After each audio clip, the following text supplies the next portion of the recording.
Hi guys, welcome to my channel. My name is Nobu Kumalo. If you're here for the first time, welcome, subscribe. And if you're coming back, welcome back. And I'm sure by now you've subscribed. If you haven't, please do it. I hope you guys are good. Thank you for the engagement in my last video. I see a lot of people were fascinated about London, and I did get a few requests about what it costs for a black girl to do her hair and nails and all that. And some of you also asked about holiday spots or like places of attraction in London. So I heard you, and I'll think about it and I'll see how I can like put that all together. In the meantime, let's talk about finding your tribe, friendship. So my birthday is coming up in a couple of days, and I don't know if I'm the only one, but usually around my birthday I start having this whole existential crisis. I'm joking, not an existential crisis, but I start, reflecting on the past year, what went well, what maybe didn't go well, if I'm happy about where I am in life and all that. So my tribe or my circle and friendship is one of those things that I've been thinking about quite a lot. Not just now, closer to my birthday, but I think since the beginning of the year, I've just been, reflecting on what friendship means to me and, the great friendships that I built over the past year and those that, I lost because life happens and, we friends break up also. But yeah, I've just been reflecting on that, and I was thinking about how it's amazing how you can meet someone who then becomes almost, I don't want to say you're all in all because no one can really be your all in all, but it's amazing how you can literally just meet someone and you let them into your life and you decide to trust them and you pour in your heart and your soul into that person and you love them, and you choose them and you're loyal, and how that can sometimes just end.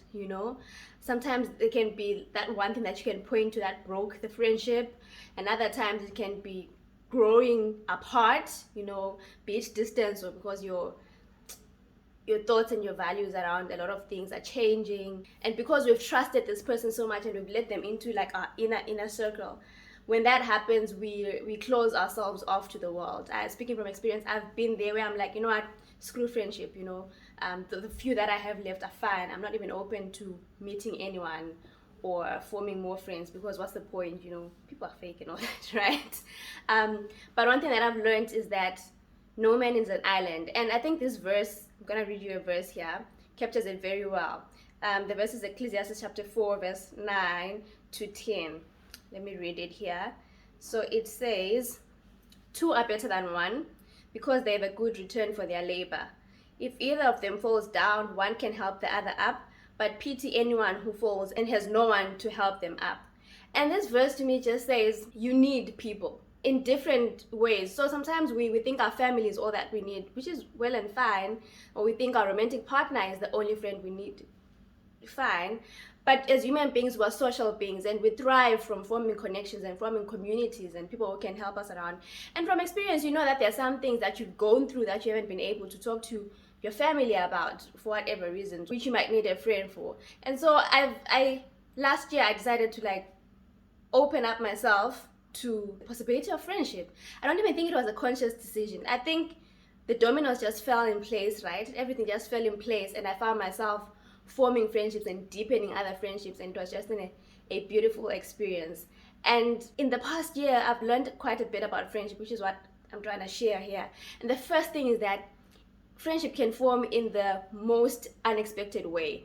So you could literally meet a stranger, instantly hit it off, and it's a hit from moment one.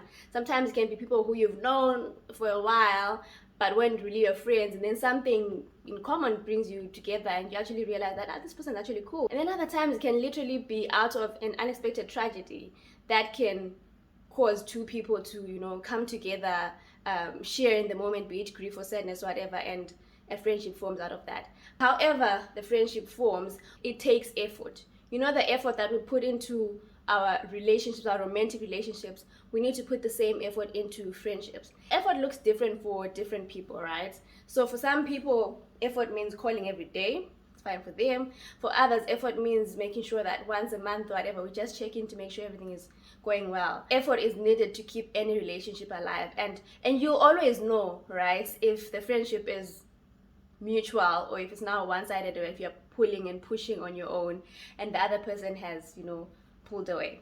And then the other thing is, you don't necessarily have to have the same interests or agree on the same lifestyle. I remember from my earlier years, especially my teens, I tended to gravitate towards people who think like me, or of the same faith as I am, make the same lifestyle choices and all that, which is well and fine, because generally, you know what they say about birds of the same feather flock together, something like that, right? So it's expected that we'll gravitate towards people who are like us. But then as you grow up, you realize that people change, right? Even I've changed, right? So some things that I believed in and held so dear when I was younger, maybe I've rethought them and I've thought, maybe not quite. And even for your friends, people grow up, people get exposed to a lot of things. People reevaluate their lives, and you can be holding on to something which was, a common thing between you and your friend, but your friend has reevaluated and they've decided that that's not quite their thing. And if it was earlier years, I'd probably be like, okay, maybe we can't be friends anymore. But as you grow, you realize that life is so complex, right? There's no formula to it. It's not black and white, and there are a lot of things that influence a person's decisions about life. Like I said in my previous video, that no one's crazy, right? When people are making decisions, they've thought through things, they've ticked the boxes that they need to tick, and it makes sense to them at that time. But I think what's important is that when there are changes, especially if there are fundamental changes that are happening in your life, it's important that you bring your friends up to speed about them. Talk to them about them, help them understand what your thought process is, why you're feeling the way you're feeling, and how it's influencing the decisions that you want to make. This is not to say you owe people an explanation, or your friends owe you an explanation, but I feel by virtue of letting each other into inner circle, there is something that you owe each other. I've never been a fan of the I don't owe anyone anything. I feel that the moment that you decide that someone needs to be in your circle, you owe each other something. I don't know what it is, but you kind of owe each other something. But that also helps because now you grow together, right? And the people in your life can sort of understand where you're coming from, what you're thinking, and why you're deciding to go in that direction. And be open to the fact that even if you explain your thought process, there's some people who might not agree still, and be okay with that, right? And vice versa, even if you're the one who's being explained to, be open to the fact that you could try and talk your friend out of something, or help them reason or see reason, but they might still decide to go another direction, and that's fine. And that shouldn't necessarily break the friendship. For me, the important things are that one's character, one's values, and one's general purpose are still intact, because we do know that bad company corrupts good morals. So if the changes are so fundamental that they're literally fundamentally changing their values and their morals, then it might be another discussion to have whether the friendship can continue, given that you guys are literally clashing on the foundational things. But if it's just other interests and lifestyle changes that don't go to the core of a person's values and character, I think we should be open to those differences. When we're younger, we used to have these cliques, right, at school, where if I'm your best friend, you're my best friend. We are the only best friends in each other's lives, and it was just, the two or the three of us in our clique. But what I've learned is that the people in your tribe have people in their tribe, and that's fine. It's very possible that you are not your best friend's best friend. It's a stingy truth. It's a painful one sometimes to accept, but I don't think it should be a problem, or at least for me, I've realized that it shouldn't be a problem, and I need to have a tribe apart from the people, that one person that I think is my closest friend, and vice versa. And if anything, that can really be an opportunity for you to even broaden or widen your tribe. There are other people who are important to the people in your tribe, some people that they consider as close and best friends, and that's fine, because humans are social beings. It makes sense that I'll be drawn to many people who might not necessarily be part of the same circle, because the things that I click with them on are different and they just don't like the same things. So your tribe has its own tribe, and that's okay. And then lastly, I've accepted that your circle or your tribe is not going to last forever. It's not necessarily going to last forever. Let me put it that way. Friendship ends. And I don't think we give the pain that comes with breaking up with a friend enough space and room, right? We grieve and we mourn the loss of our romantic partners, but then when it comes to friendship, there's this, oh, I just pick up and go. If you're not matching my energy, my vibes, I'm out. But friendship breakups hurt, and they really cut deep, because usually this is someone that you've trusted with your all, and you've really let into your heart, and so it only makes sense that when it ends, it's going to hurt. It's important to acknowledge the pain instead of pretending it doesn't exist, and feel the pain. Try to fix it if you can fix it, but knowing that no matter how hard you try, if the other person has decided that they don't want to fix it, there's nothing you can do to change their mind. So feel it, try and fix it, and then if it doesn't work out, feel what you're feeling for as long as you need to, but also pick up and move on, and realize also that the fact that one friendship didn't work out doesn't mean that you should give up on friendship. The same way, romantic relationships don't work out, and you're down for a bit, but then you get back up and get someone else, and you are in love again.